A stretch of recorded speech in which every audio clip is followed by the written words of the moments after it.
Buenas tardes. Good afternoon. You don't have to clap. Nothing's happening. No hay que aplaudir todavía porque no está sucediendo nada. Yo, Husseina Medina, estoy encantado de darles una bienvenida a este Diálogo de las Juventudes 2015. Primera vez que vengo al Perú, un país precioso. Estoy aprendiendo mucho y sigo aprendiendo. Sé, por ejemplo, que las fuerzas policiales son las más elegantes de todo el mundo. Ahora, y tampoco te puedes confiar absolutamente en nadie que te diga que solamente te va a tomar 20 minutos ir de A a B, porque demora 2 horas con ese tráfico. Además, lo mejor que hay es el ceviche. El ceviche lo tomé para desayuno, almuerzo y comida. Y a veces inclusive admito también que me lo como de postre. Y es mucho más rico de lo que me habían ya anunciado. Así que encantado de estar acá. Y para ser brevemente serio, el año pasado estuve aquí también y cuando concluyó el evento tuve el honor de estar aquí moderando y me dije, bueno, tú estás a las conferencias y la la conversación termina y hoy en cambio veo que puedo seguir conversando con ustedes y por esto me siento muy honrado y privilegiado. Tenemos un grupo estupendo de jóvenes líderes de todo el mundo, peruanos por supuesto, y es aquí donde hay que aplaudir. No, bromeo.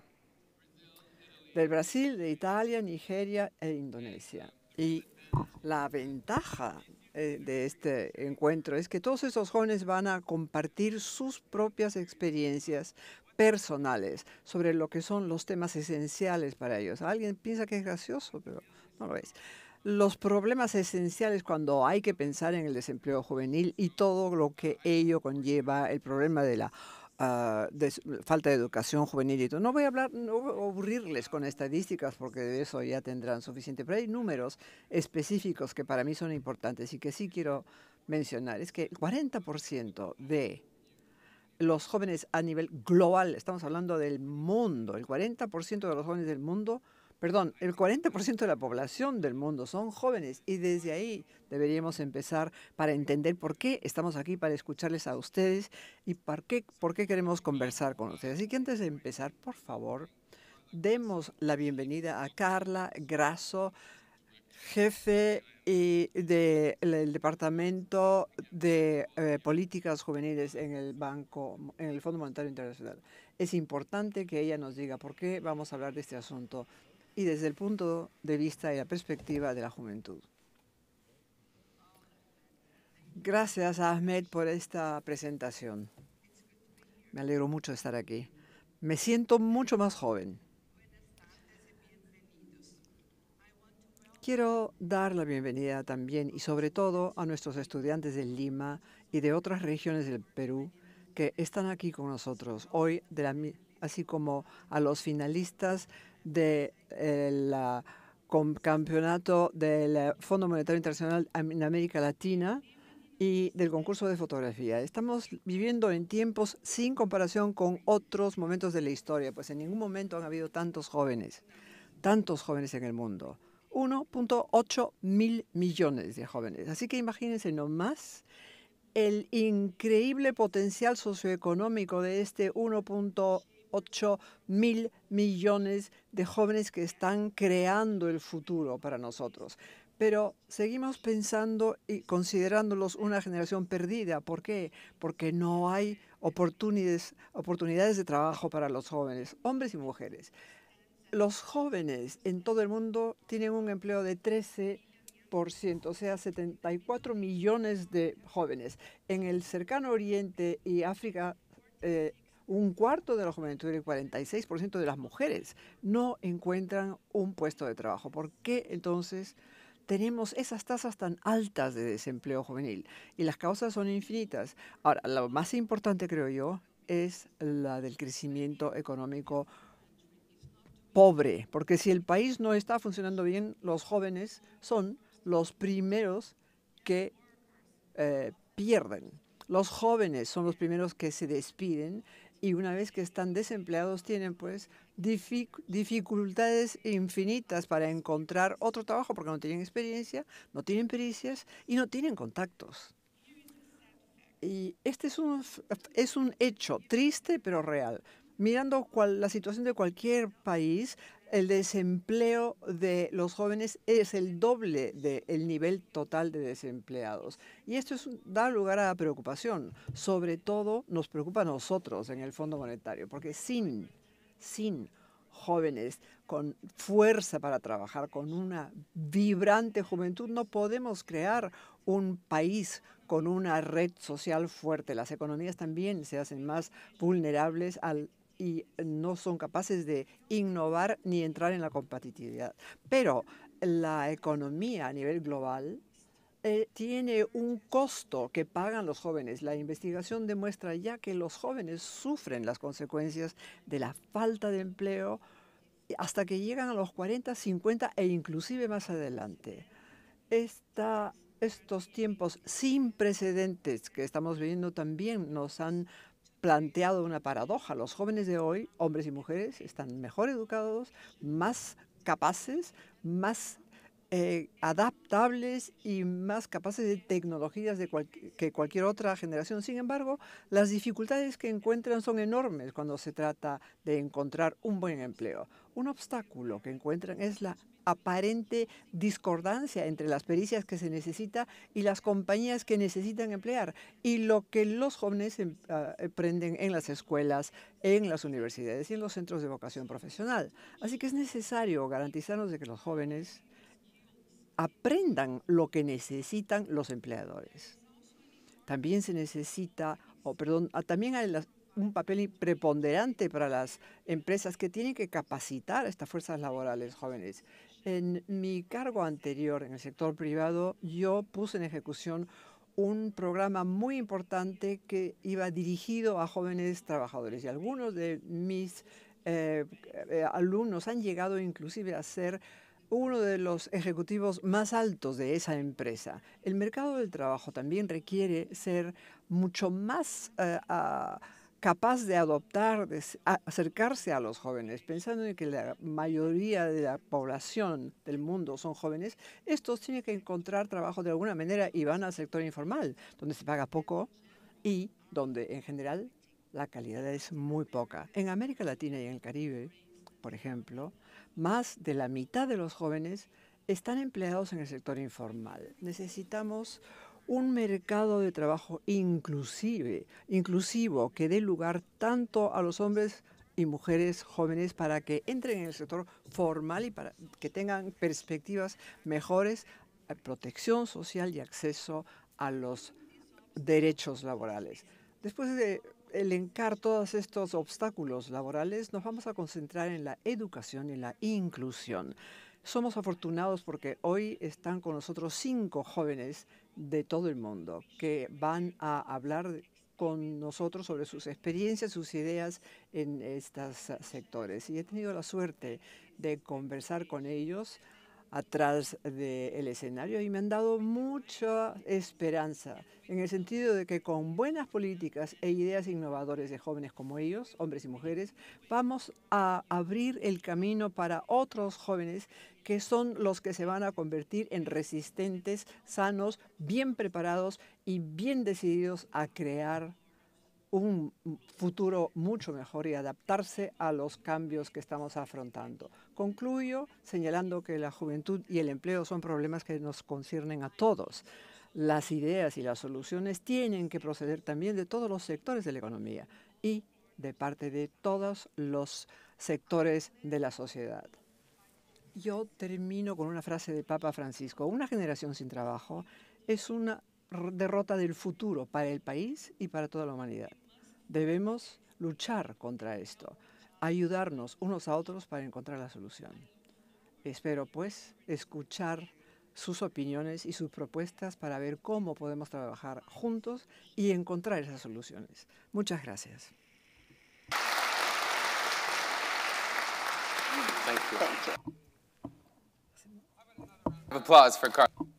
Por favor, más aplausos para Carla. Para los que nos ven desde casa, este es un panel interactivo. Queremos que todos participen en el público. Vamos a tener preguntas y respuestas. Pero si están en casa y tienen preguntas, si me quieren decir, por ejemplo, que no me queda bien la camisa, nos pueden mandar un tweet. Y quiero poner en marcha esta conversación. Así que antes de presentar a nuestros invitados, quiero decirles que vamos a hacer las cosas de manera un poco distintas. Usualmente uno va a los paneles, los moderadores, se lee una biografía, pero como yo realmente soy un poco vago y quiero hacerme la vida un poco más fácil, vamos a dejar que los panelistas se presenten a sí mismos. Entonces, en las pantallas van a poder ver a nuestro primer panelista, Inulawa Aboyeyi. Oya, soy Inulawa Aboyeyi. Me pueden decir I como todo el mundo y soy de Lagos. Soy el cofundador de Bookneto, que es un nuevo programa para líderes juveniles en Lagos. Y hemos podido capacitar a cientos de jóvenes en el desarrollo de software, porque ellos van a ser los próximos líderes de la tecnología en África. Lo que me inspira es el potencial que tienen estos jóvenes para cambiar el mundo. Durante muchos años nos hemos preguntado qué puede hacer el mundo por África. Y creo que ha llegado la hora de decir qué pueden hacer los jóvenes africanos por el mundo. Gracias. Por favor, denle la bienvenida a I. Aboyeyi. ¿Qué tal? ¿Cómo está? Y, ¿qué tal la visita a Lima? Me parece fantástico, un vuelo muy largo, pero es un país hermoso y es una ciudad hermosa. Y esta no es una de las preguntas que le dije antes que le iba a hacer, ¿verdad? Usted fundó Andela. ¿Por qué? ¿Y qué hace? Andela fue una compañía que se fundó en base a un pensamiento, una reflexión muy simple que teníamos yo y otras 3 personas. El hecho de que sabemos que la excelencia es algo que se puede distribuir en todo el mundo, pero la oportunidad no. Y creíamos que era nuestra responsabilidad utilizar plataformas nuevas para que esa oportunidad pueda llegar a manos de todos los jóvenes en el mundo. Y nos dimos cuenta de que hay una confluencia de factores que impedían esto. El primer factor es el reto del desempleo juvenil, especialmente en partes del mundo como África, que es gigantesco. Hay muchísimas razones que podría recapitular. Para usted, ¿cuál es la principal razón? Sé que es difícil determinar una. Creo que la principal razón es el sistema educativo y el hecho de que el sistema educativo no es compatible con los empleos que existen. Pero hay oportunidades en este sentido porque ahora lleva menos tiempo de lo que pensamos preparar a la gente y a los jóvenes para que aprendan estas tecnologías avanzadas. Y hay muchos más trabajos gracias a la Internet. Hay tantos trabajadores autónomos, hay tantos trabajadores que tienen, tantos trabajos que tienen que ver con Internet y hay tantos empleos que se están creando. Y creo que eso es una oportunidad para nosotros porque podemos decir, bueno, aquí está el empleo y nosotros podemos preparar a los jóvenes desde cualquier lugar del mundo para que pueda hacer ese trabajo.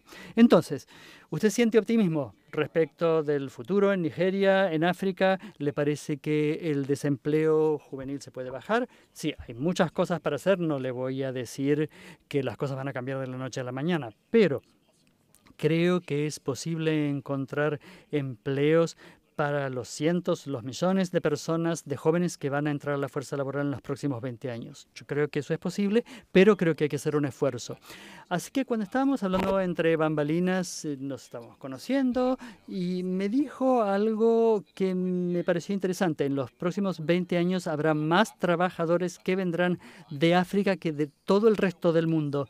Entonces, estamos acostumbrados a pensar en África, para bien o para mal, un lugar al que le damos cosas. ¿Y le parece que esto es algo bueno, es algo alentador o qué podemos hacer para posicionarnos, o ustedes para posicionarse y para aprovechar todo este capital humano? Tiene toda la razón. Nosotros pensamos en África como un lugar al que le damos, pero la mitad del capital humano va a estar en África en los próximos 20 años.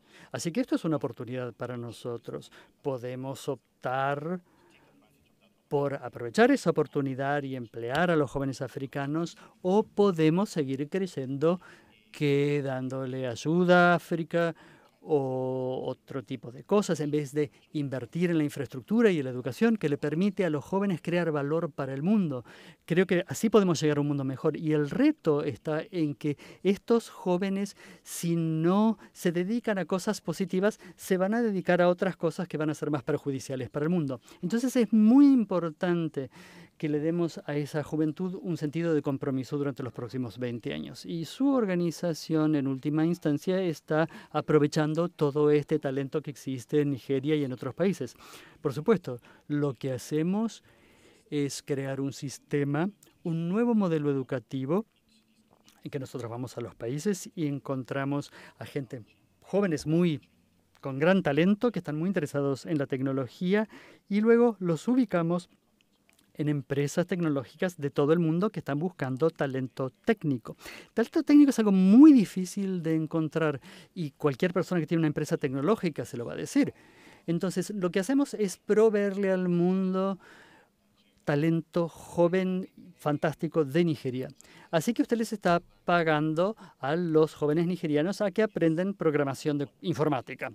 De cierto modo, sí, es una solución que surgió de una necesidad. Hay muchas oportunidades educativas que no son pagas, en el sentido que es difícil encontrar un acceso igualitario, porque los jóvenes se están responsabilizando mucho más que el resto del mundo. Hay gente que son jefes de familia, alimentan a su familia, y lo que nosotros hacemos es prepararlos para que tengan una oportunidad y poder centrarse en la capacitación.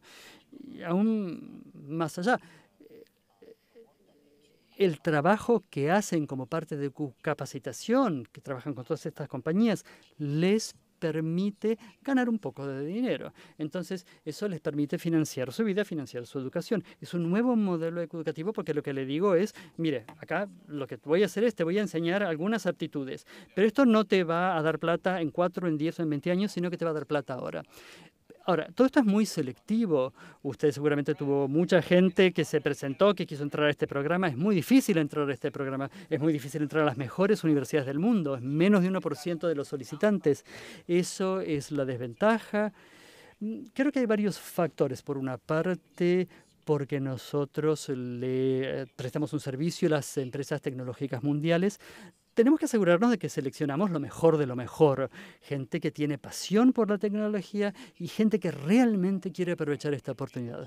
Por otra parte, tenemos las limitaciones de la infraestructura. Querríamos tomar más gente, pero no tenemos la capacidad y no tenemos la infraestructura para hacerlo.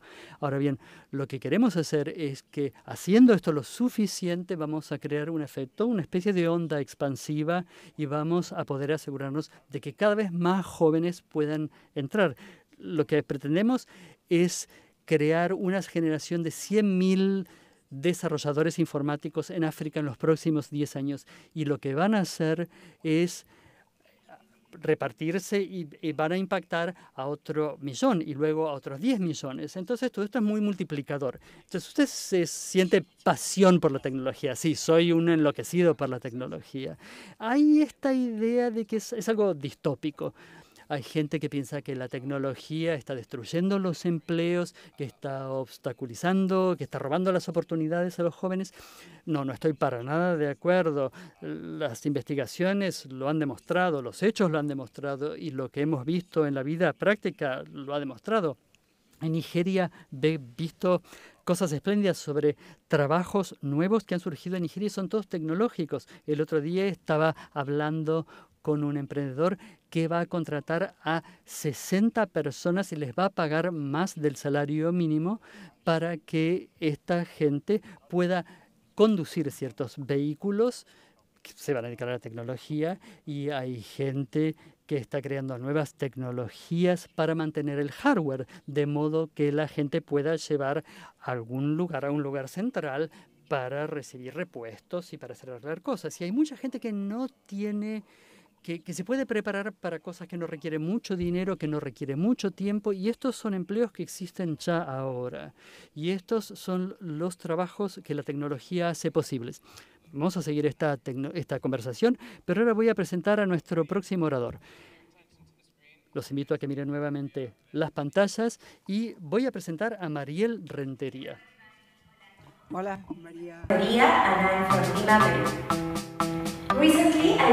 Recientemente yo estuve trabajando con 600 personas y he ganado un premio en el Perú.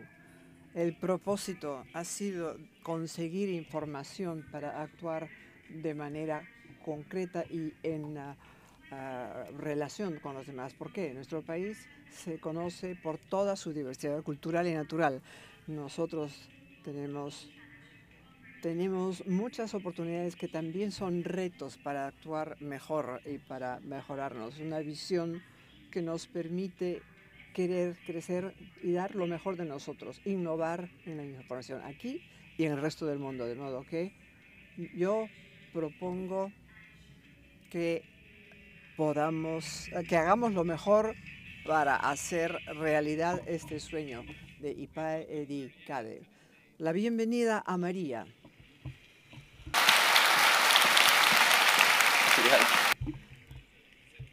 María Rentería. María la Rentería, perdón. Bienvenida nuevamente. O sea que tú crees realmente en la innovación, ¿no? En la creación de plataformas. Por eso te has concentrado en eso, o sea, acercar a la gente. ¿Y por qué es tan importante para ti esto cuando se trata de resolver la crisis del desempleo? Bueno, ¿me permites hablar en español, por favor? Porque sería mejor para mí y además conectamos mejor con nuestra gente aquí en el público porque el 50% son latinoamericanos. Así es que perdonen. Bueno, yo me voy a poner mis auriculares. Mi experiencia en estos últimos años ha sido justamente formando una plataforma donde se puedan conectar jóvenes que tengan esta vocación de poder aportar al desarrollo de sus países y de sus regiones. Estoy convencida que una de las formas de abordar los desafíos en empleabilidad y educación es justamente generar conexiones. El mundo está cambiando tan rápidamente que la única manera de realmente poder aprovechar esas oportunidades que ofrecen emprendimientos en diferentes partes del mundo es que se conozcan. Y nos pasa mucho que, por ejemplo, está haciendo un emprendimiento increíble en África, movilizando toda una región, y conozco a una persona que está haciendo exactamente lo mismo en mi ciudad, que es Mariana Costa, una peruana muy exitosa, trabajando temas de tecnología con mujeres. Lo que siento es que estos emprendimientos sociales y nuevos negocios abren oportunidades para generar empleo, para gente que pueda insertarse en esta cadena, abrir sectores, abrir mercados, pero sí es necesario que se conozcan. Dado que tú te acercas a las mujeres, ¿cuál es el factor de desigualdad de género en tu vida y entre los jóvenes que tú estás reuniendo? ¿Tú crees que eso es una cosa en contra de nosotros? Como sociedad, y hablo en Perú, de tener y ofrecer más oportunidades para que mujeres puedan tener el mismo acceso que los hombres. Creo que eso ha crecido. Sin embargo, creo que el rol de la mujer ha cambiado, pero no ha cambiado el rol del hombre.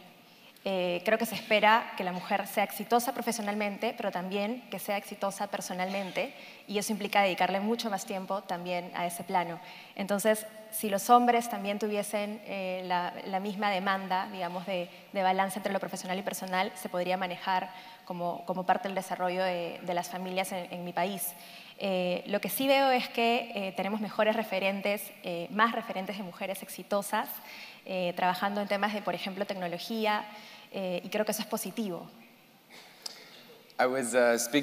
Estaba conversando contigo ayer, Mariel, durante la cena, respecto a cuán diferentes Perú y sus varias zonas. Y me contaba ella que debo tratar yo también de diversificar mi alimento y no comer ceviche todos los días. Pero lo traigo a colación porque tú dijiste que precisamente por la diversidad cultural en el Perú, esto tiene un papel, o crea más bien oportunidades para poder realmente innovar y crear nuevos lugares de trabajo. Pero no entendí claramente lo que decías, pero imagino que la premisa es interesante. ¿Por qué y cómo es el factor de esta diversidad cultural se puede emplear en el Perú para crear puestos de trabajo? La diversidad cultural es un activo importante para la innovación. Creo que estamos en el camino de convertirnos en un país que tiene la capacidad de innovar. La industria gastronómica nos ha mostrado que eso es posible. Sin embargo, Por ahora siento que nuestras diferencias nos juegan más en negativo. Nos es muy complicado encontrar estos puntos en común, estos mínimos que nos permitan construir una misma visión y acción de nuestro país. Sí veo algunos avances en materia de los jóvenes y eso es bueno. En el CADE universitario nosotros integramos jóvenes de diferentes regiones y lo que puedo ver es esta vocación de esta nueva generación de poder conectar entre regiones y conectar esas visiones y trabajos que vienen realizando. En el plano social, por ejemplo, hay plataformas interesantes como Cunan, que es una experiencia privada donde varios actores están participando para que esta plataforma de emprendedores sociales pueda generar tal valor que pueda ser escalado a política pública. Porque aquí me gustaría dejar un mensaje importante. La innovación en el plano social es valiosa, pero tiene que traerse a la política pública para que realmente pueda impactar a todos. Y en esa línea creo que el Perú está avanzando bastante. Tenemos un programa nacional que es Startup Perú, que identifica más de 1.500 emprendedores cada año. Guaira, que es privado, lo hace a través de plataformas también nacionales, identifica más de 3.000 emprendimientos al año. Well, I can definitely... Definitivamente te garantizo que no hay nada negativo de la gastronomía peruana, eso que quede claro, pero tú hablas también de otros retos y problemas y obstáculos que una organización como el Fondo Monetario, ¿qué puede hacer específicamente para poder ayudarles a ustedes en estos... No quiere decir que no encuentre desafíos muy grandes en mi país y creo que van en la línea de que no estamos discutiendo la agenda correcta. Creo que estamos un poco desfasados en nuestras discusiones. Es importante que el Perú se pregunte cómo conectarse globalmente también, cómo poder de pronto elevar esos estándares en la función pública y que el gobierno también pueda tener instituciones más innovadoras, más conectoras, ¿no? Y en esa línea, lo que podría resaltar muchísimo es que ahorita se está discutiendo una ley, la ley universitaria, que es importante para el país, para elevar la calidad educativa, pero creo que más que discutir eso, deberíamos discutir cómo hacemos, por ejemplo, para poder regular, trabajar, mejorar el acceso a los MOOCs, a estos grandes cursos en línea que van a revolucionar la educación. Entonces, creo que no tenemos que quedarnos en la discusión que tenemos ahora. Por otro lado, creo que el Fondo Monetario Internacional plantea como organismo grandes espacios para conectarnos. Por ejemplo, este espacio que para mí es muy valioso. Tanto Amanda y yo somos parte de una comunidad global que es Global Shapers Community del Foro Económico Mundial y creo que eso nos ayuda muchísimo a poder saber cómo están manejando desafíos muy comunes en diferentes regiones del mundo y poder traer esas buenas prácticas a nuestros países. Y cuando hablas de educación online, tú y yo estábamos conversando precisamente en el sentido de que no hay suficiente acceso a la Internet y la pasión que tú tienes respecto a comunicar a la gente personalmente en Internet. ¿Crees que hay otro modo para mejorar ese acceso? ¿El gobierno puede hacer algo para intentar remediar alguna de estas deficiencias? Yo creo que todavía una pequeña parte de peruanos podemos acceder a la tecnología y a lo que ello significa para la vida de mucha gente. El hecho de poder incluso hablar el mismo idioma, hablar inglés, no es algo que todo el mundo pueda hacer y es un desafío grande que tiene Perú. Creo que la línea está por invertir en dos frentes, en infraestructura para poder llegar a más regiones. Perú es diverso también geográficamente y es difícil dar acceso a mucha gente. Entonces tenemos que invertir por ahí, pero también en capital humano, que permite usar esa tecnología para crear, abrir industrias, abrir mercados. Y la tercera cosa, que en realidad es algo que he venido pensando en estos días, conversando justamente con este panel, es la importancia de tener instituciones que sepan conectarse mejor, que estén globalizadas, que puedan coger esas buenas prácticas de otros países y poder también aportar, porque Perú tiene mucho que dar. Thank you, Mariel. Muchas gracias, Mariel. Please, Bueno, por favor, atención ahora a la pantalla. and join me in Y vamos a dar la bienvenida a la siguiente ponente, Amanda Putri Vitarmono. Soy Amanda, soy de Yakarta, en Indonesia. Soy estudiante de ciencias tratamos de ofrecer educación a las generaciones adultas y también a las más jóvenes. Donde yo voy, siempre hago una pregunta. ¿Qué es lo que queremos ser cuando crezcamos? Esto es mi pregunta a los jóvenes. Queremos cambiar las cosas. Esperamos los niños, que son nuestra riqueza para el futuro, son los que también tenemos que ayudarlos. Nuestra sociedad debe hacer lo necesario. Se lo debemos a ellos. Debemos abrirles las oportunidades para el futuro. Please welcome Amanda to the stage. Bienvenida, Amanda.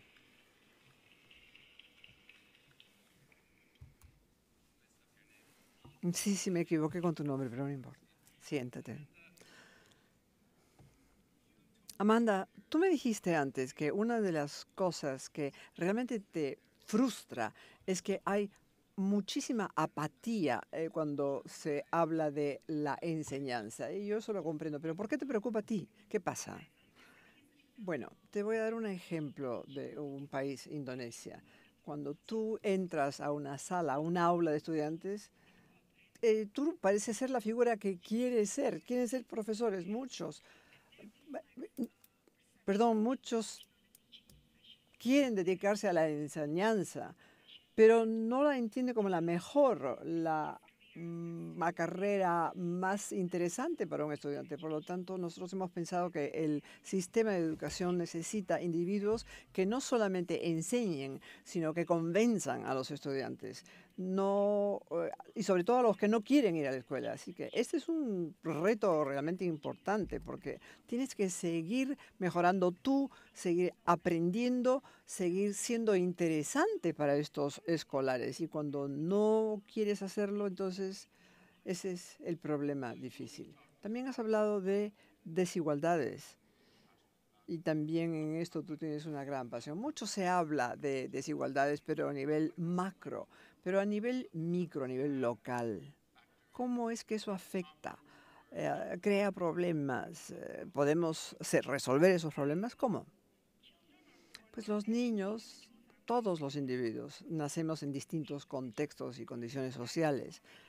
Y eso, hay ya ciertos elementos de desigualdad en el sentido de cómo podrán crecer, en el sentido de que cuando nacen solamente en ciertas condiciones, ven solamente campesinos y no tienen contacto con el mundo. Es aquí donde entra Internet.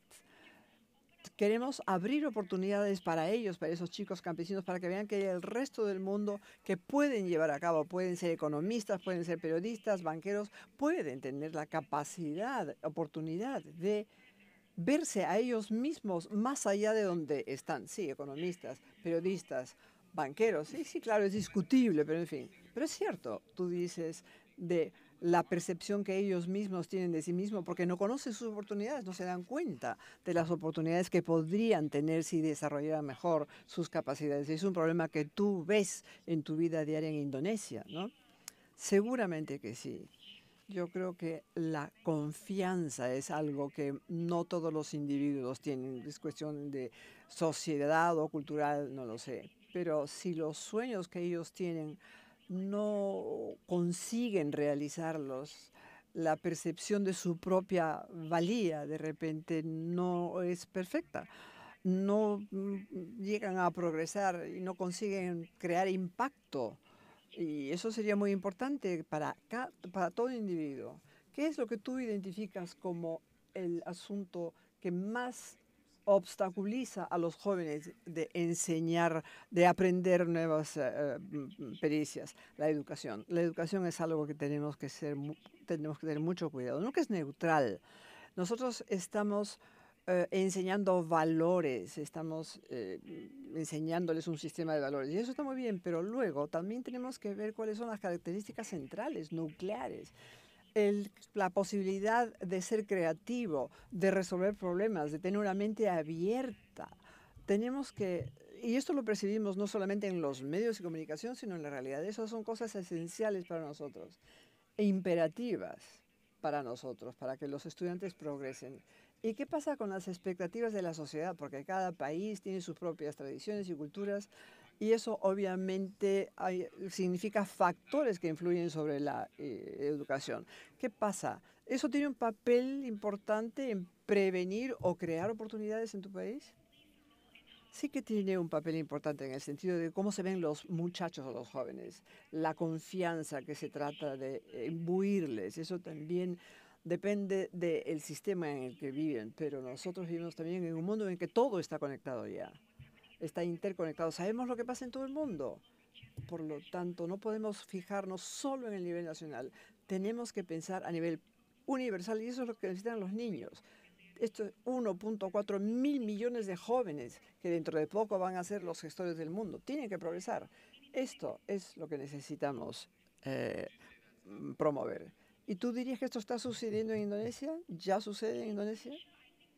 Pues diría yo que podríamos mejorar todavía, no solamente a nivel internacional o del contacto internacional, sino a nivel regional. Se viene la próxima reunión de ASEAN y todos hablan ya casi inglés o tenemos que aprender inglés para poder tener ese contacto. Pero más allá del lenguaje es cuestión de actitud, es cuestión de cultura, es cuestión de resiliencia, de persistencia en el lugar de trabajo. Tenemos el privilegio de tener un verano que dura todo el año, o sea que podemos crear y moldear las actitudes que podemos aportar al mundo. Sé que tú has estudiado en los Estados Unidos y volviste a Indonesia y obviamente creaste tu organización. ¿Por qué lo hiciste? A mí me encanta el aula. Me encanta trabajar con niños. Es la positividad y el optimismo del niño es lo que me interesa. La mayor parte de los adultos un poquitín les falta todo esto, por todos los retos que tenemos que arrostrar todos los días. Pero ahora estoy trabajando con gente que tiene que afrontar la burocracia de un sistema de escolarización. Y aunque no sea muy agradable, estos son los pilares y las bases que necesitamos crear antes de avanzar en la enseñanza activa, el aprendizaje activo, la tecnología, etc. Esa es la razón precisamente por la que he vuelto a Indonesia. Y ahora que estás ahí, ¿ves tú un papel para una organización como el Fondo Monetario Internacional o cualquier multinacional, una empresa multinacional que pueda comprometerse a arrostrar ese problema? ¿Pueden hacer algo más tangible? Creo que sí. Yo he estado conversando esta mañana y hablaba de cómo Indonesia tiene 240 millones de habitantes. O sea, ya hay un mercado muy atrayente para el sector privado y para otras organizaciones grandes, instituciones como este fondo. Ahora, una de las cosas que podemos hacer es escuchar más a los jóvenes. Yo sé que la señora Lagarde tiene en el orden del día y en su actitud personal siempre habla con los jóvenes de todos los países que visita. O sea que eso también tenemos que fomentarlo, hablar de cosas que sean más, que den respuesta a las exigencias de los jóvenes. Y naturalmente yo ayudo a promover la agenda nacional, porque lo que sucede hoy aquí en Lima es un debate global. Cuando volvamos a nuestras casas tendremos que ver nuestra realidad y ver cómo se conecta con lo que hemos visto aquí. Eso también ayudará. Y eso creo que el fondo, en eso puede ayudar el fondo. Muchas gracias. Un aplauso para Amanda. We'll talk to her later. And please turn your attention to the screen to meet our next speaker, João. Hi everyone, my name is João Scarpellini. I am a social activist and entrepreneur from Brazil, currently speaking from Nairobi, Kenya. My journey started when I was 13 and I was told I was too young to make a difference. Que no había suficiente, no podía promover el cambio. Y la gente, lo que quiero demostrarle a la gente es que todo el mundo puede catalizar el cambio. Creo que hay gente que puede hacer cambios enormes en su propia comunidad y eso me llevó a un viaje loquísimo que me llevó por todo el mundo trabajando con los jóvenes, ayudarlos a establecer sus proyectos sociales o las cosas por las que sienten pasión Y lo que estoy tratando de hacer es demostrarle a la gente que puede catalizar el cambio. Vengan de donde vengan, hayan estudiado lo que hayan estudiando.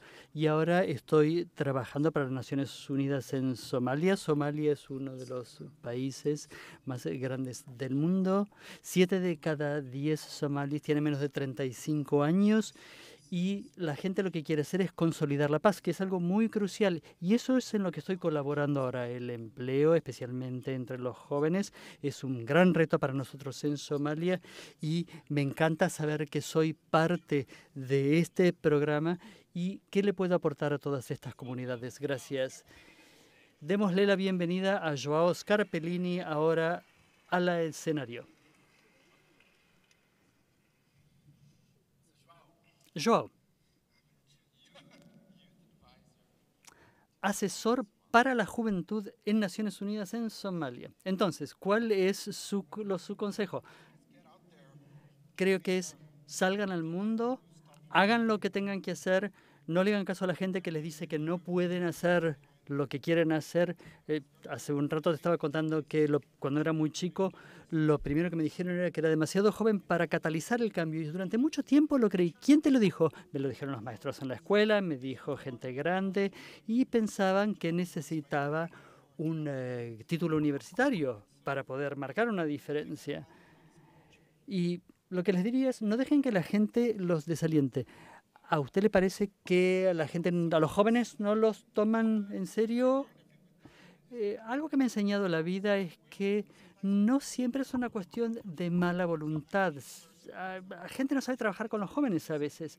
Es muy fácil decirle a los jóvenes salgan al mundo y creen su propia empresa, pero los jóvenes no tienen el dinero, no tienen la oportunidad.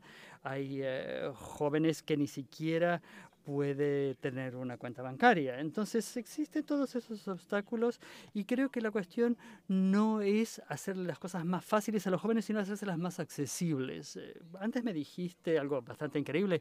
Me dijiste que habías trabajado en 50 países, 56 de hecho, y muchos países en los que arriesgaste la vida por cuestiones de seguridad. Entonces vos te sentís obviamente muy apasionado, pero en todos estos países que visitaste, ¿viste que hay un hilo conductor, un tema común en obstáculos para la juventud o potenciales? Sí, creo que hay factores comunes en todos lados. Todo el mundo quiere vivir una vida mejor. Todo el mundo quiere tener un trabajo, quiere tener una casa, quiere poder divertirse con sus amigos. Creo que el reto es que no todo el mundo tiene las mismas oportunidades o el mismo acceso. Creo que la diferencia que vemos es, por ejemplo, en el mundo en desarrollo, hay gente brillante, que son jóvenes que quieren hacer cosas, pero el entorno se los impide. Y luego ven una oportunidad en otro lado. Entonces, tenemos una fuga de cerebros que está afectada en muchos países, existe la migración, y por eso tenemos que pensar cómo darle mejor acceso. Y creo que alguien dijo antes que lo que hay que hacer es que las políticas sean más promotoras para la juventud, que la banca sea más fácil para los jóvenes, que los jóvenes tengan más acceso a los recursos. En vez de mirar a los jóvenes como los beneficiarios. Como joven, por ejemplo, yo me acuerdo cuando estaba en Brasil, una cosa que me horrorizaba era que la gente le dijera a los jóvenes, ¡ay, qué lindo que estás haciendo algo! No queremos hacer algo lindo. Lo que queremos es hacer algo importante, tener el respeto, tener las herramientas, el espacio para hacerlo y luego poder florecer. Entonces, creo que lo que tenemos que hacer es un campo de juego común y tiene que haber organizaciones juveniles para que los jóvenes puedan salir a la vida y recibir el mismo respeto que todo el mundo. Y eso creo que es algo crucial. Cuando hablabas de la fuga de cerebros, eso es un tema común, cuando es el mismo problema con la migración. ¿Te parece que esto es inevitable por cómo funciona el mundo, la desigualdad en todo el mundo y dentro de los países? Es difícil contestarte, porque creo que por una parte no se le puede decir al joven, mira, no te vayas a otro lado donde vas a tener una vida mejor, porque todo el mundo quiere tener una vida mejor. Pero creo que el problema es cuando la gente se va y no vuelve. Somalia es un buen ejemplo, porque mucho de lo que ocurre en Somalia es gracias a la diáspora. La gente que se fue aprendió muchísimo y ahora vuelve. Y ahora están reconstruyendo el país. Entonces, lo que tenemos que ver es ¿Cómo detectamos un potencial en que los jóvenes? Para ver que la gente que se fue aprendió, floreció, aprendió cosas nuevas. Pero ahora, ¿cómo hacer para que vuelvan a su país y usen todo esto? Cuando hablamos de organizaciones como FMI, la ONU, hay gente que habla mal de todos estos lugares. Ustedes nos dedicaron a la juventud y eso es algo que escuchamos todo el tiempo. ¿Por qué te parece que existe esa percepción? Creo que hay un problema de idioma. Creo que los jóvenes en esas organizaciones no saben traducir exactamente cómo hacer, pero bueno, pero la ONU tiene tantos traductores. ¿De qué estás hablando? Bueno, lo que digo es que no saben hablarles a los jóvenes. Hay programas que le dan dinero a los grupos juveniles, pero luego les piden que hagan un informe de 300 páginas en inglés sobre lo que hicieron. El tiempo que le va a llevar a esta gente escribir un programa, un informe de 300 páginas en inglés, la gente simplemente lo que hace es no presentarse y pedir los fondos porque creen que va a ser una tarea gigantesca. Entonces, a eso me refiero cuando hablo de hacer todo más fácil para la juventud. Por lo que sucede todo esto, y esto es algo de lo que debería ser consciente la ONU y el FMI, es cómo lograr que los jóvenes puedan diseñar y monitorear todos sus proyectos. Es muy fácil pensar que la juventud es la beneficiaria. Ahora bien, pero ¿cómo hacemos que se sienten a la mesa y charlen con todos nosotros, tener un diálogo, aprender sus limitaciones, entender sus limitaciones y luego darle responsabilidad para saber cómo responder? Ahora, ¿cómo se hace todo esto? Me decís que hay un problema de idioma, de comunicación. La lección es, si trabajan en Naciones Unidas, no digan a la gente que están haciendo cosas lindas. ¿Qué se hace? Bueno, lo que nos hace nosotros es crear un espacio de diálogo. Y no creo que haya una fórmula para hacerlo de manera fácil, pero hay que intentarlo. Hay que ser franco, hay que poder escuchar las críticas, hay que poder escuchar al otro y también hay que replantearse las próximas prácticas. Muchas de las cosas que estamos haciendo ahora tienen que cambiar porque las estamos haciendo mal. No se sientan mal porque está haciendo algo mal. Siéntase mal si no lo cambia después de darse cuenta que lo está haciendo mal. Hablamos de la educación como la clave. La educación es vital. ¿Qué significa la educación para vos? Ves todos los problemas de educación, de desempleo juvenil. ¿Qué significa esto? O sea, estamos hablando de libros, estamos hablando de papeles, estamos hablando de acceso a Internet. Creo que la Internet es importante, pero la educación va más allá. Parte del problema que tenemos con el desempleo juvenil es que hay muchos jóvenes que tienen acceso a la universidad, pero no pueden hacerlo porque no pueden transferir lo que aprenden en la universidad al empleo. Creo que tenemos que replantearnos la educación porque tiene que ser mucho más práctica, tiene que estar más en contacto con la vida. Ser voluntario es una oportunidad excepcional para poder aprender cosas, aprender a trabajar en equipo, cosas que no se aprenden en el aula. Entonces, poder aprender todo esto para que los jóvenes puedan probarlo es muy importante. Es difícil desde el lado de las Naciones Unidas porque hay que pensar en los costos de los proyectos, porque no podemos tener proyectos que fracasen. Pero si uno fracasa bien a veces y aprende del fracaso, eso puede ser algo positivo. La ONU tendría que ver cómo invertir mejor en los jóvenes y cómo usarlos para hacer proyectos piloto, probar cosas nuevas. Y si funciona, cómo podemos reproducirlas en diferentes países y cómo aprender de todas estas experiencias. ¿Hay alguna experiencia en Naciones Unidas, por ejemplo, que te parece que es un éxito?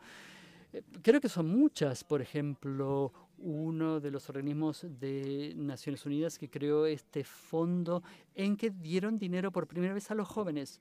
Tenían como 60 proyectos por año y hay ciertos fracasos, obviamente, pero crearon una red en el que los grupos juveniles que reciben dinero pueden ver que aprenden de la implementación. Y si fracasaron, ¿por qué fracasaron? Y lo que se dan cuenta es que muchos proyectos que reciben dinero, la gente no tenía conceptos básicos sobre gestión de proyectos. Entonces, lo que les están haciendo ahora es aprender a gestionar un proyecto y a organizarlo. No se dieron cuenta, por ejemplo, que había problemas de idiomas. Entonces, ¿cómo desperdigamos todas estas cosas, estas experiencias entre diferentes regiones? Entonces, hay que aprender de los jóvenes que están trabajando en estas cosas día a día y todo esto que nos ayuda a aprender. Ahora, ¿qué te parece si vamos a invitar a los demás panelistas para que sigamos la conversación?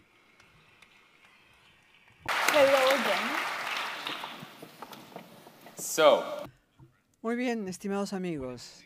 ¿Qué dicen ustedes de nuestro último panelista? ¿Y tú qué dices? ¿Qué tienes que opinar? Bueno, él ha hablado nuevamente de que las opiniones no es las opciones no están bien distribuidas, pero es un terreno bastante difícil de caminar. Él es un héroe para mí por lo que hace. Yo lo voy a ir a visitar para aprender mucho, porque mis colegas también seguramente estarán muy interesados. Pero, ¿te inspira lo que él acaba de decir? ¿A lo que han dicho también? ¿O te crees que como tú, ellos también entienden tus luchas y tus problemas? Por supuesto que sí. Yo me he sentido sumamente inspirado por el trabajo que todos hacen. Y eso señala también que el desempleo juvenil es un problema global, que todos deberían reconocer y luchar para evitarlo. Hay gente en esta sala que seguramente sabe de esto, luchan contra el desempleo, por lo tanto hace que mi corazón se sienta henchido de esperanza. Uno de los cambios que yo espero poder hacer es preparar mejor a la gente para que hagan mejor lo que hacen. El Fondo Monetario puede trabajar con los gobiernos para que se concentren en cómo crear nuevas infraestructuras e instituciones para incentivar nuestro trabajo. O sea, él ha hecho todas las preguntas más importantes en los últimos 2 días. Me ha preguntado muchas cosas, pero es cierto. Las pericias, las capacidades hay que fomentarles. Seguramente los demás panelistas lo piensan también. Sí, sí, cuando hablamos a nivel de mi país, por ejemplo, Indonesia, la cosa es distinta. La cultura oriental es distinta de la occidental. Mejorar, por supuesto, es sumamente importante, pero también hay que hacerlo conectado con el contexto local. Eso no hay que olvidarlo, porque las ideas pueden parecerse así sobre el papel, pero cuando vas a implementarlas, ahí tienes que tomar en cuenta muchas otras consideraciones. Sí, por supuesto que tienes razón. Otra de las cosas que nos faltan ahora, creo yo, es una forma, una estrategia para fomentar esta enseñanza. Lo que tú haces en Indonesia me parece fenomenal. Ahora, ¿cómo lo aplicamos en otras situaciones? Es muy difícil. Hay una serie de organismos internacionales que deberían hacer acopio de todas estas cosas que ya sabemos, toda esta gente. Porque hay una serie de historias de éxito, hay que escucharlas, no solamente los jóvenes, no solamente los jóvenes, pero podemos hacer acopio de toda esta información y aplicar soluciones. Mariel, ¿tú qué dices en el Perú? Ana me dijo alguna vez, hay que tratar de funcionar local. Cómo impactamos en lo local y aprendemos de lo local, pero a la vez tenemos esta visión global de nuestro trabajo. Las plataformas que ahora tenemos oportunidades para crear plataformas bastante efectivas. El gran desafío, creo, es saber usar esas plataformas. Hay muchísimas redes de jóvenes integrándose y participando y haciendo una acción conjunta, y ese segundo paso, que es hacer una acción conjunta, es lo que debería llamarnos a organizaciones como el Fondo Monetario Internacional y otras como ellas, que puedan justamente impulsar esas plataformas. So very quickly, just if I can Brevemente, entonces, ¿cuántos años tienen ustedes? A ver, veamos. 24 y yo más joven. 28. En Indonesia, 27. Según el calendario indonesio, pero realmente 25. No, 26 todavía, yo 29. O sea que yo soy el anciano y yo soy el que no ha tenido éxito. No es la primera vez. Pero lo pregunto porque es increíble. Puedo recordar que cuando yo tenía 21 de repente, empezaba mi carrera, no necesariamente pensaba en todas estas cosas que ustedes han mencionado. Para mí, yo me sentía frustrado personalmente porque no habían suficientes oportunidades o yo no veía a la gente que veía estas potencialidades que ustedes han mencionado. Yo sé que la frustración me perseguía. Después de todo, para eso estamos aquí. ¿Qué es lo que a ustedes les frustra? ¿Qué es lo que más les ha frustrado en todo lo que han hecho cuando se trata del desarrollo de sus programas? Las frustraciones, bueno, depende de los dobles raseros. Criticar y tratar de ordenar el problema. Porque el que critica, ¿por qué no hace algo? Cuando realmente no hacen nada más que criticar. Deberían permitir hacer algo, pero cuando tratamos de pensar que solo se trata de facilitar las cosas hoy en lugar de estar seguros de que damos instrumentos de éxito. Ya tenemos una expresión, café con leche, que significa, ya, café con leche, vamos a jugar, pero tú eres café con leche, o sea, no nos vamos a meter contigo porque tú eres demasiado joven, eso no está bien, eso fastidia, molesta al joven, cuando le dicen que si vas a reducir los niveles, los estás ayudando, no, hay que subirlos, hay que elevarlos, hay que crear los instrumentos, las pericias, las oportunidades, para darles a ellos la oportunidad de elevarse, para que todos tengan acceso y oportunidades. Y para mí hay dos cosas que me frustran, me han frustrado y que tienen que ver con los gobiernos. No lo digo porque esté a favor o en contra de mi gobierno, no, pero las intervenciones gubernamentales no siempre son eficaces ni efectivas. Primero, infraestructuras. La infraestructura para aprender no existe o está mal empleada. Estoy hablando también de Internet. El acceso debe ser básico, es un derecho humano. Todas las oportunidades en este momento son de Internet. Aprender, trabajar, conectarse con otros jóvenes. Están allí en Internet. Los gobiernos tienen que dar eso como infraestructura básica. Y luego, sistemas de educación y un currículum que no han cambiado en 20 años en mi país. Y de repente más en muchos de nuestros países. En Nigeria, por ejemplo, porque yo puedo hablar por mi país, no hemos cambiado eso, ni para las ciencias durante 20 años, ciencias de los ordenadores. ¿Tú crees que esto es una prioridad o falta de capacidad de entender las cosas? No, yo creo que es el sistema. El sistema, porque en tecnología, la tecnología cambia cada 8 meses. Las cosas que estábamos enseñando 8 meses atrás ya han cambiado. Por lo tanto, tenemos que estar abiertos a la innovación todos los días cuando el proceso de aprendizaje también puede avanzar. Además, debe haber un flujo constante de del tiempo de educación, dar tiempo a la enseñanza y el aprendizaje, porque si no, no vamos a tener trabajadores preparados. Pero ¿no crees tú que se necesita un sistema estructurado de educación? Porque hay que pensar que esto debe crearse en el tiempo. Pues sí, claro, sí, hay que crear un proceso. Necesitamos saber tal y cual cosa. Pero por supuesto, pero esta revolución de la educación nos hace pasar de una educación basada en historia antigua en una educación que se basa en el adelanto. Bueno, educación para mí, y las frustraciones que esto ha significado para mí, son cosas intangibles, abstractas, en el sentido de que si quieres mejorar la situación, medir los éxitos, mejorar, tener éxito, es que las cosas están a demasiado largo plazo, hay que invertir dinero, tiempo, esfuerzo, compromiso, y eso toma que todos los interesados tienen que trabajar juntos, como una especie de misión. Pero en Indonesia, ¿crees tú que hay inversiones suficientes en la juventud y en crear oportunidades para ellos en el sistema educativo o en cualquier otro?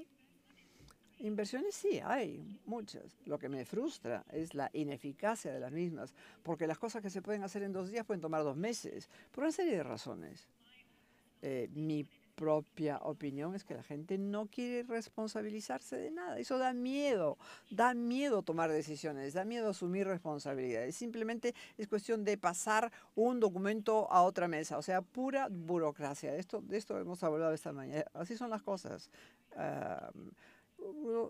Habría que tener más orgullo en estas labores que tienen impacto en la sociedad, que lleguen a la gente, que mejoren su situación. Si podemos facilitar las cosas de manera más ágil, para poder conseguir todos estos objetivos. Para mí, así el mundo estaría mucho mejor. Mariel, ¿tienes algo que añadir? Tomando en realidad el punto de Amanda, yo sí creo que en Perú hay que invertir más en educación, más en temas de juventud. Pero lo más importante es que no solamente es una tarea de los gobiernos, es una tarea que hay que construir de manera conjunta como sociedad. Los espacios que tienen para mí éxito son aquellos que pueden cruzar visiones de manera intergeneracional. No se puede hacer una política pública en materia de juventud teniendo solamente gente que tiene una visión. Los jóvenes tienen que participar en eso y de hecho un mensaje importante que podríamos llevar nosotros es comernos el pleito, asumir la responsabilidad de trabajar en el Estado. en los gobiernos, en las instituciones públicas. Yo sí creo que hacer política y trabajar en política es relevante para poder hacer que estos emprendimientos y experiencias como los de I, Amanda, Joao, puedan escalarse y realmente llegar a todos. Can I just build on that? I think ¿Puedo agregar algo? Es una alianza los gobiernos, la sociedad civil, los jóvenes, pero también el sector privado tienen que trabajar juntos, porque no es un lado o el otro que vaya a solucionar la cosa. La gente tiene que trabajar junta y mencionaste que los empleos que están tratando de crear no son los empleos de hace 20 años. Si uno quiere construir una casa y es la única opción que tiene que aprender otras capacidades, porque hay muchas oportunidades para los jóvenes. ¿Por qué no exploramos la moda, la música, la industria creativa, pero no se lo ofrecemos como una opción a los jóvenes porque los programas los diseña gente que no tiene idea? Entonces hay una desconexión entre las generaciones. ¿Les parece que esto pasa en todos sus países? Este es algo que pasa porque el gobierno no está desconectado. Creo que podemos ayudarlos a conectarse mejor con los jóvenes y saber cuáles son sus necesidades, especialmente en términos del empleo. Recién le decía, por ejemplo, que el ministro de Empleo Juvenil de Perú, que va a hablar más adelante, este es el primer país que tiene un ministerio de empleo.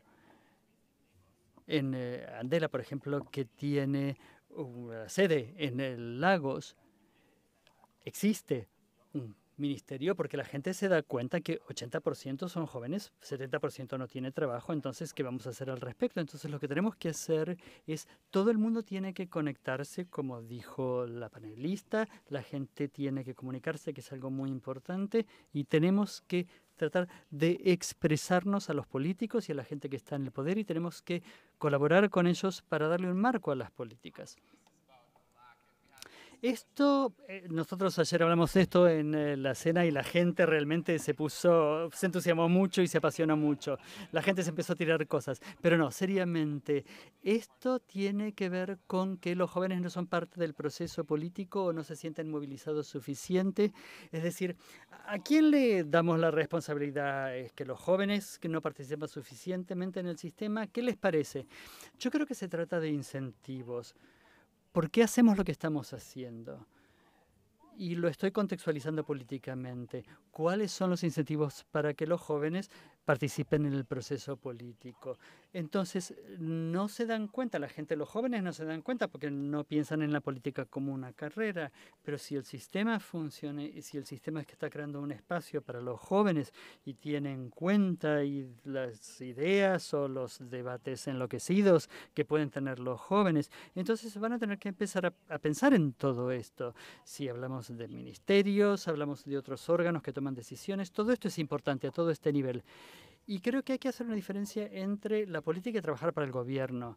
Habías mencionado que trabajar como funcionario público, hay muchos empleos al respecto en lugares como Somalia. Nosotros necesitamos que esos trabajos sean ocupados por los jóvenes porque necesitan la capacidad.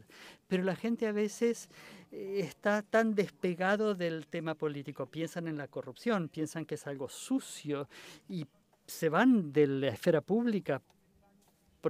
Pero viven en un país donde la gente paga impuestos, por ejemplo. Entonces no puede haber este desprendimiento entre las dos esferas. Si usted es joven, como dijo Amanda, uno quiere tener un impacto y lo que está buscando es el trayecto más corto para poder tener un impacto. No quiere tener 20 horas de conversación con un funcionario público que no lo lleva a llevar a ningún lado, que es un punto muerto. Entonces, lo que hacen los jóvenes están actuando por cuenta propia y la Internet y la tecnología nos ha permitido hacerlo. El otro día estaba sentado en un acontecimiento en Lagos donde se había juntado mucha gente y se estaban enseñando, estaban aprendiendo cosas tecnológicas. Y había un joven que tenía un móvil y había creado 9 empleos con su aplicación telefónica. No va a estar esperando el ministerio. Lo que va a hacer es ir y crear su propia solución. Entonces, creo que hay que verlo también desde el otro punto de vista. La gente que tiene un trabajo en los ministerios no tienen problema, tienen un empleo. Entonces, si lo que uno quiere hacer es solucionar el problema, va a la persona que tiene la solución y le pregunta, ¿cuál es la solución? ¿Pero te toman en serio? Creo que eso va a cambiar. Ahora, francamente, no. Nosotros no tenemos todo el respaldo que necesitamos del gobierno, pero creo que eso va a cambiar con el tiempo porque hemos logrado en Andela, con mis cofundadores y con un equipo y con toda la gente participado, creamos Andela y es algo que es formidable. La gente viene y nos pregunta, ¿cómo lo hicieron? ¿Qué se necesita? Pero sí, efectivamente, para empezar es difícil porque todo el mundo piensa que uno es un tonto. Pero lo que uno tiene que hacer es trabajar con las circunstancias que tiene y aún así pueden llegar a tener un impacto. O sea, la gente piensa, oh, estás haciendo algo lindo, estás haciendo una tontería. Retomando mi punto sobre la importancia de trabajar sobre política y en el Estado, yo sí creo que si es que queremos cambiar las cosas y tenemos una forma distinta de hacerlo, más orientada al impacto, a la acción inmediata y a optimizar nuestro tiempo en poder emprender, también tenemos que pensar que se puede emprender desde el Estado, que se puede emprender desde los gobiernos y desde los partidos políticos. Es necesario hacerlo porque si somos como agentes de cambio para poder transformar la sociedad, tenemos que hacerlo dentro del sistema. Y esa forma es trabajando emprendimientos afuera. Y de hecho, no sé si es mi visión, pero yo he sido funcionario público en algún momento, trabajado para un gobierno. Entonces, creo que es muy valioso querer ser emprendedor desde el Estado, pero no lo puedes hacer solo. Necesitas también una red interna para poder lograrlo. Entonces, ¿cómo incorporan ustedes el gobierno a lo que hacen ustedes? Por un tiempo el gobierno de la ciudad y algo que funcionó muchísimo es poder, después de esa experiencia, poder armar una red de funcionarios públicos jóvenes que podíamos compartir mucho aprendizaje entre nosotros. Fue útil, pero creo que eso podría escalarse mucho más, por ejemplo, a instituciones fuera de la ciudad. Y es un poco la experiencia siempre de armar plataformas que conecten y en ese caso no era intergeneracional, pero ahora un matiz que podría agregar es que debería ser intergeneracional. A ver, vamos a empezar con el asesor para la juventud. Si le estuviera hablando a una sala llena de gente, una sala llena de gente jóvenes de todo el mundo, que tuviera muchas de las mismas frustraciones que vos y que escucharan tu narrativa, que es algo fantástico, más allá de la edad que tengas, ¿qué le dirías en términos de lo que pueden hacer? ¿Dónde pueden empezar? Creo que hay que saber dónde está la pasión de uno. Como dije antes, no hay una fórmula mágica. Usted hablaste del café con leche, ahora estás hablando de una fórmula, pero si sabes lo que quieres hacer, dónde está la pasión, y si formas parte de tu comunidad y sabes qué hay que hacer, creo que ahí es donde la innovación y la creatividad empiezan y creo que tenés que crear las condiciones para generar tu propio empleo, interconectarte con la comunidad. No es fácil y hay gente que te va a desalentar todo el tiempo, pero si sabes que hay algo que se puede hacer, trata de hacerlo. No busques un trabajo que vas a durar 50 años. A veces hay que atacar un solo problema. Hay que aprender aptitudes para cierto trabajo que después le permita transferirlo a otro trabajo. Empiecen, salgan al mundo, ganen la experiencia y eso va a encajar con lo que van a hacer en el resto del mundo. Amanda, tengan confianza. Para mí lo que más aprecio de la interacción con los jóvenes es la confianza que tienen en su pasión, en lo que quieren hacer y eso les permite adelantar tanto más. Y esto se aplica no solamente a los jóvenes, sino también a la mujer.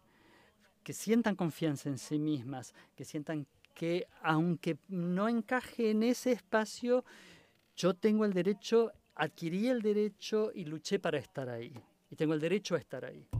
Y creo que también es importante saber que vivimos en un mundo donde todo sea instantáneo. Uno puede publicar algo en los medios sociales en un segundo, pero hay un proceso que no debemos olvidar. Está todo un proceso que es darse cuenta dónde está la pasión de uno. Y ese proceso puede ser doloroso y puede tomar tiempo, pero es parte de la vida. Hay que empezar, hay que tener confianza. ¿Y qué nos dice María? Mariel. Creo que es súper importante. Ahora los problemas son tan globales que los vivimos todos y de alguna manera los pone en la misma posición. Entonces, sé que hay diferencias de acceso y eso hay que superarlo, pero si hay algún momento en la historia del mundo que podríamos construir cosas nuevas, que lo podríamos hacer juntos como generación, este es el momento. Entonces, ser optimista y proactivo en lo que podamos generar es importante y estar conectados. Amen. How about you? ¿Qué tal? ¿Qué piensas? Creo que los jóvenes tienen que reconocer que no tenemos un futuro si no lo creamos. No podemos dar por sentado que las cosas van a seguir estando bien. Lo que tenemos que hacer es trabajar para lograr un mundo mejor. Y cada joven tiene que centrarse en construir un futuro. Tenemos que trabajar juntos, tenemos que encontrar soluciones a problemas mundiales, el paro juvenil, el cambio climático. Lo importante y lo verdadero es que los jóvenes somos los que vamos a tener que lidiar con estos problemas. Nos enfrentamos a estos problemas todos los días. Tenemos que encontrar las soluciones, saber cuáles son. Y como dijo Amanda, tenemos que ser ambiciosos y tenemos que empujar las soluciones y tenemos que ampliarlas, más allá de lo que digan los demás. Muchísimas gracias. Les pido que aplaudan a nuestros panelistas.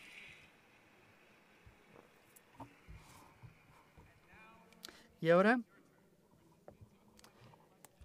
esta es la oportunidad para que ustedes participen. Si tienen preguntas, si tienen comentarios, preferentemente preguntas. También vamos a leer las preguntas que llegan por línea. Creo que tenemos micrófonos también en la sala. ¿Tenemos micrófonos? Sí, acá tenemos micrófonos en la sala. ¿Nadie tiene ninguna pregunta? ¿Estuvieron escuchando? Sí, aquí. Acá una pregunta. ¿La señorita?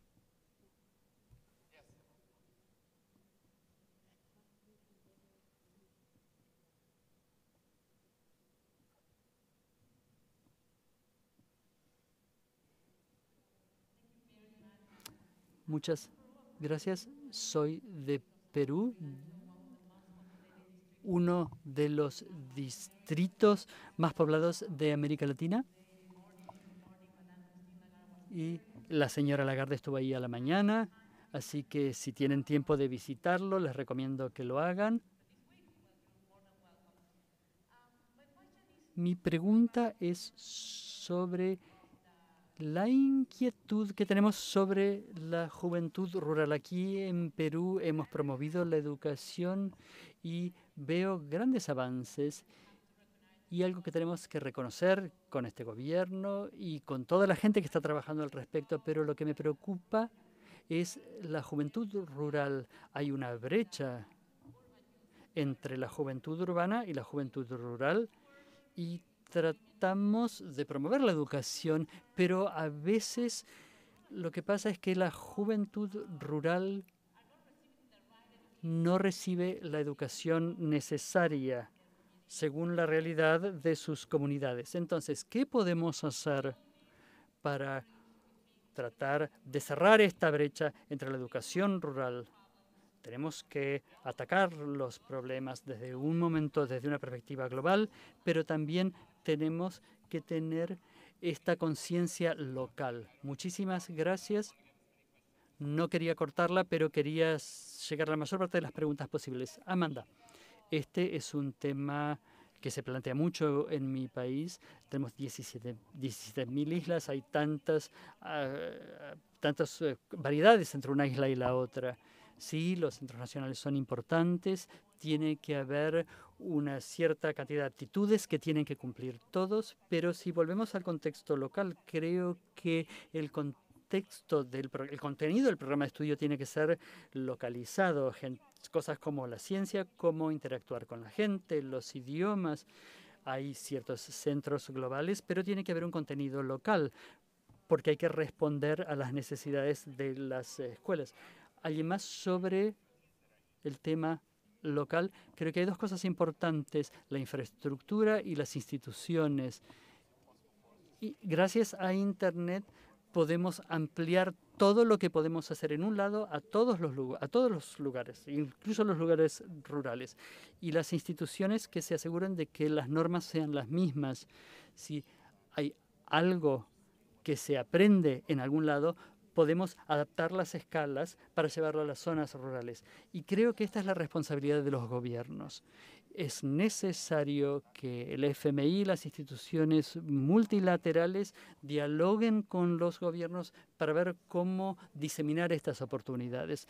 Porque si uno piensa en el sector privado, por ejemplo, el sector privado va a ir a donde haya más gente, que son las zonas rurales. Entonces, las zonas rurales se quedan marginadas. Pero ahora es mucho más barato adaptar la escala de todo esto y ampliar la escala.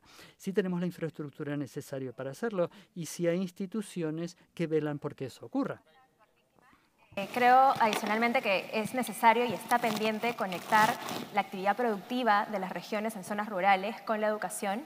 Y es importante porque hay muchas actividades en las que el Perú ha empezado a crecer y a evolucionar y a desarrollar muchísimo, pero no nos convertimos en los mejores en eso porque no tenemos toda una actividad alrededor. Por ejemplo, somos un país minero, pero deberíamos ser los primeros generando tecnología para la minería, deberíamos ser los primeros generando capital humano para la minería. Entonces, es ampliar nuestro ámbito, desarrollar nuestras actividades productivas y tratar de que la educación en esas regiones se vincule con esa actividad. Fantastic. I'm going to move along so we can get to as many. Otra pregunta, les pido que sean breves. El caballero. Municipalidad Metropolitana de Lima. Brevemente, claro está que hay un tema de infraestructura, que si nosotros no construimos vías, no construimos escuelas, si no construimos una serie de necesidades, no vamos a poder seguir avanzando. Pero he escuchado las ponencias con mucha atención, pero no se ha tocado el tema de la clase obrera. ¿Qué es lo que pasa con aquellas personas que no tienen acceso a educación? Eso por un lado, y por el otro también aquellos que ya superaron los 30 años. Creo que Ahmed, yo tengo 31 años también, superamos ya la barrera de los 31 años. ¿Qué pasa con ellos? ¿Qué pasa con los que ya pues no tienen educación? ¿Qué vamos a hacer desde las políticas públicas? Muchas gracias. So what happens to those? Entonces, ¿qué pasa con los que no recibieron educación? Joao. Esto creo que es lo que decía antes, crear oportunidades para el aprendizaje práctico. Hay que trabajar con el sector privado para que haya pasantías y para que haya oportunidades para que los jóvenes que no fueron a la escuela, que no tuvieron un título, que aún así puedan aprender todas estas aptitudes y luego puedan pasar a una carrera si quieren hacerlo. Entonces hay que pensar más allá del aula. Eso es algo que el sector privado puede ayudar mucho, asegurarse de que hay espacios abiertos para esta gente.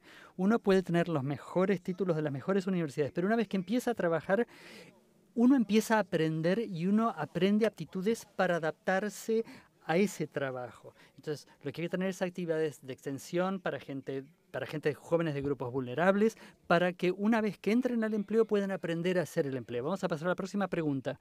Quería llegar a la mayor cantidad de preguntas posibles. El caballero.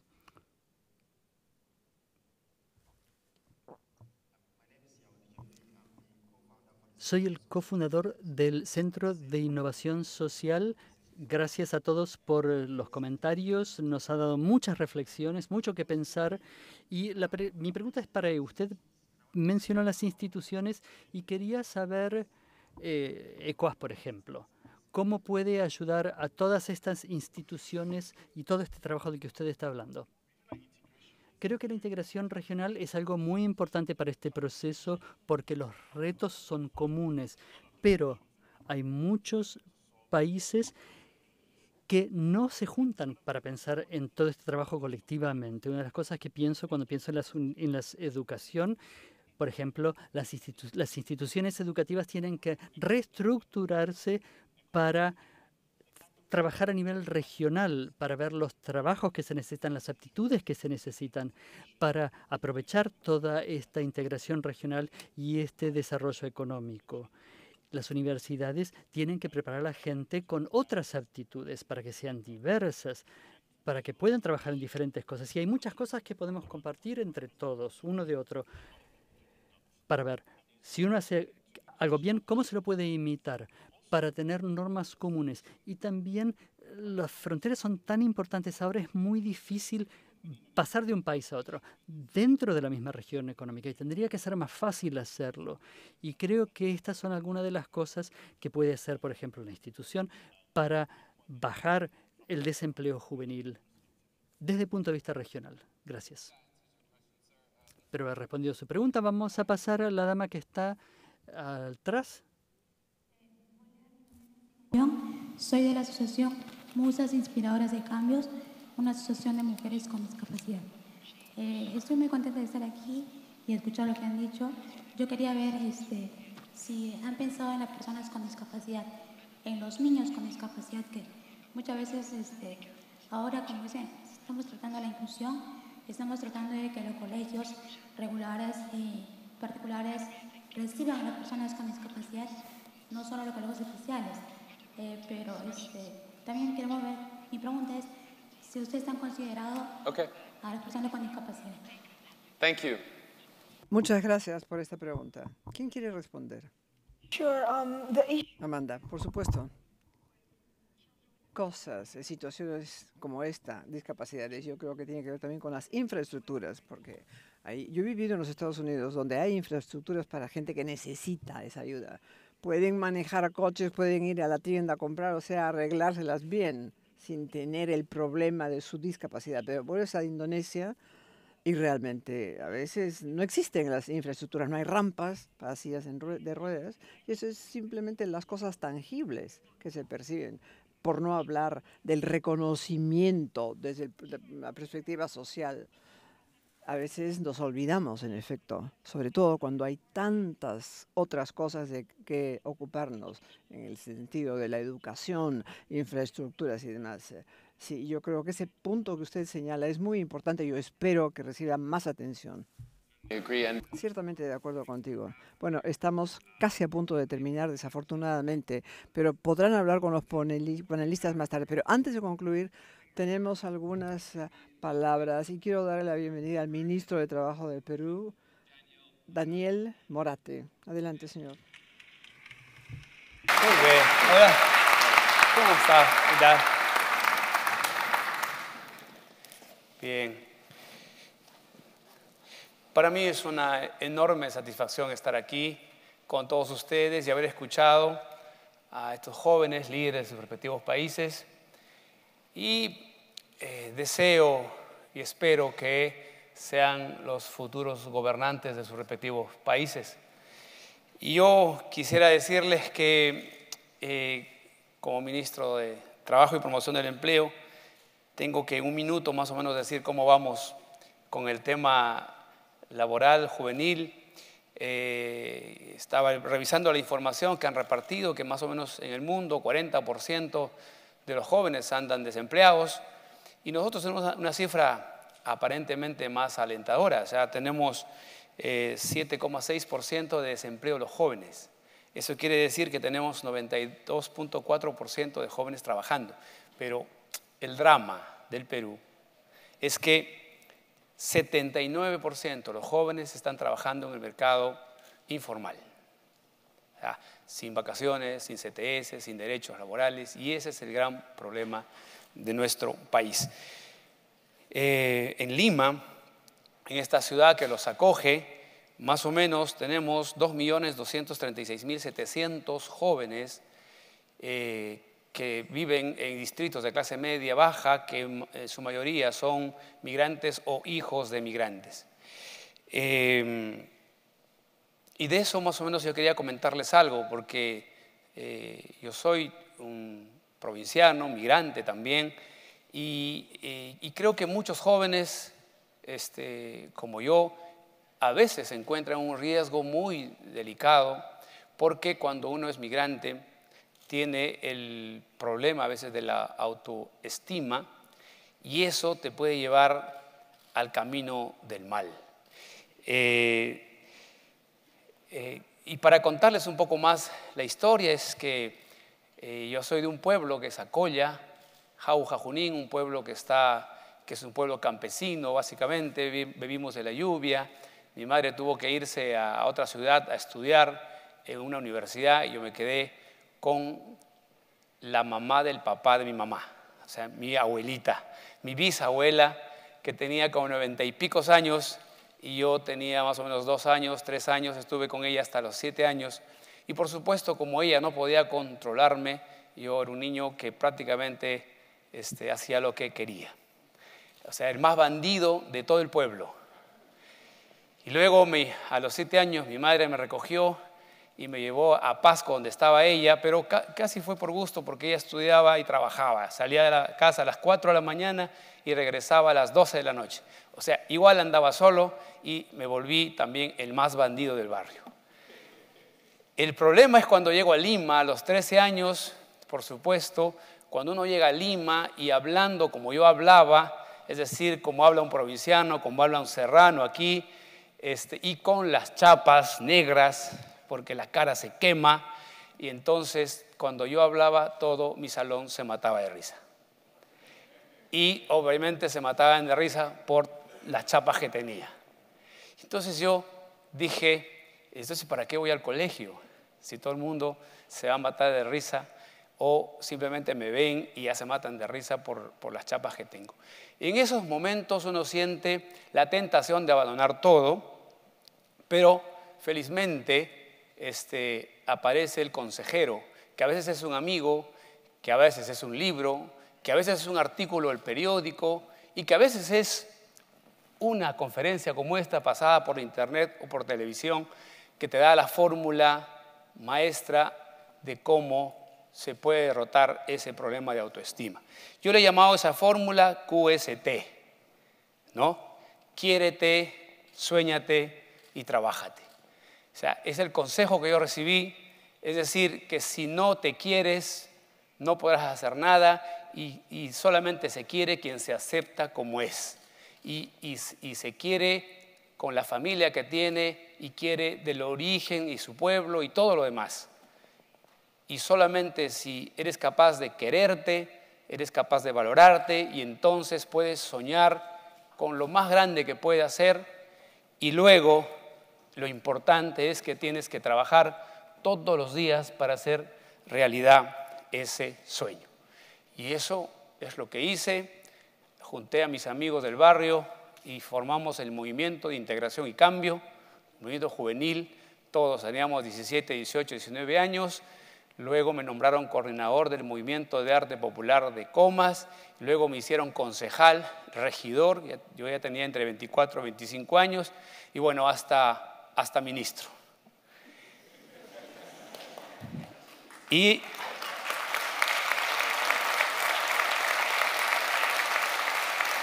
por eso es que en nuestro ministerio, que es de promoción del empleo, es de trabajo y promoción del empleo y capacitación laboral, nosotros les estamos dando mucha fuerza al tema de la promoción del empleo y la capacitación y estamos trabajando fuerte en el capital humano.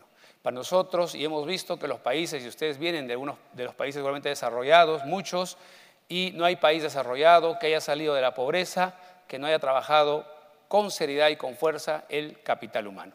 Nosotros hemos desarrollado varios productos y estamos llevando el SOBIO, que es la orientación vocacional, estamos llevando el Observatorio Ponte en Carrera, que enseña a los jóvenes el mercado laboral para que vean cuáles son las carreras más rentables, pero el ministro viaja personalmente a todas las regiones llevando esta fórmula secreta que es el QST, porque un consejo puede salvar a los jóvenes y yo les quiero decir a todos ustedes que siempre estén listos para dar consejos porque alguien puede estar esperando o necesitando un consejo. Muchas gracias.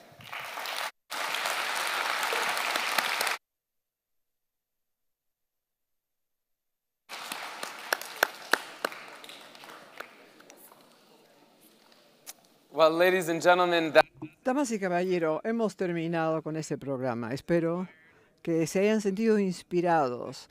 Hemos escuchado cosas instructivas y maravillosas. Un aplauso más para los panelistas y para el señor ministro.